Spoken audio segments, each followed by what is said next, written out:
In a village where mornings smelled of fresh bread and jasmine tea, and where birds practiced their songs before the sun even woke, lived a girl named Mira. She was bright, curious. She loved puzzles and cloud shapes and asking questions that made grown-ups scratch their heads. But Mira had one small secret. She was an avoider. Not of chores or homework, really. She could do those with a little nudge. What she avoided were the hard things. Writing the thank you note she felt too shy to send. Fixing the drawing she'd torn in frustration. Apologizing to her friend after an argument. She'd think about doing them. She'd plan to do them. But somehow, each day would end, and the hardest thing on the list would stay untouched, sitting there, waiting. Like the little green frog statue on her shelf, a gift from her grandmother. Chubby, smiling, forever staring at her, like it knew. One morning, Mira stared back. "Why do you look like you know all my secrets?" she asked it. The frog didn't answer, of course, but the silence said something anyway. That day, everything weighed heavier. She couldn't enjoy her storybook. Her snacks tasted bland. Even the sun looked tired. She finally sighed and whispered, "I don't want to carry this anymore." So she packed a small satchel and walked to the edge of the forest to a place where the trees listened and the breeze didn't judge.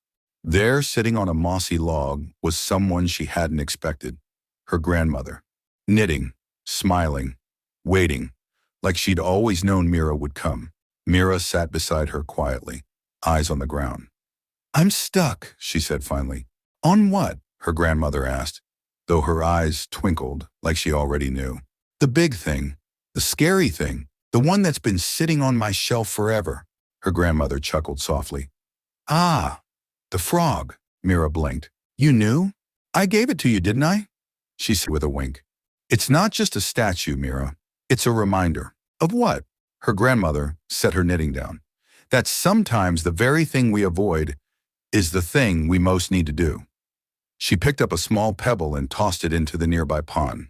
Ripples danced across the surface. "We all have frogs," she said. "They sit on our shelves, in our hearts, on our to-do lists, and they don't go away just because we pretend not to see them." Mira leaned into her side. "But they're so hard." "They are," her grandmother agreed. "But do you want to know the secret?" Mira nodded.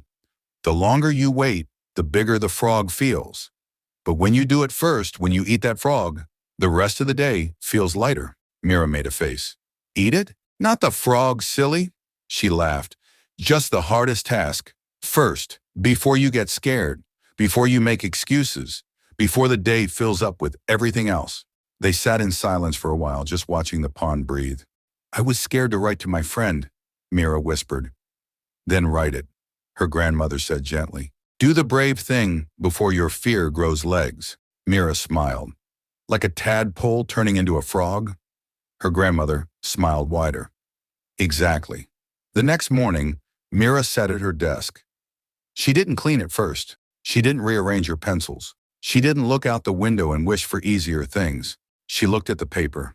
She breathed, and she wrote. The words weren't perfect, but they were honest. And when she finished, she felt something unexpected.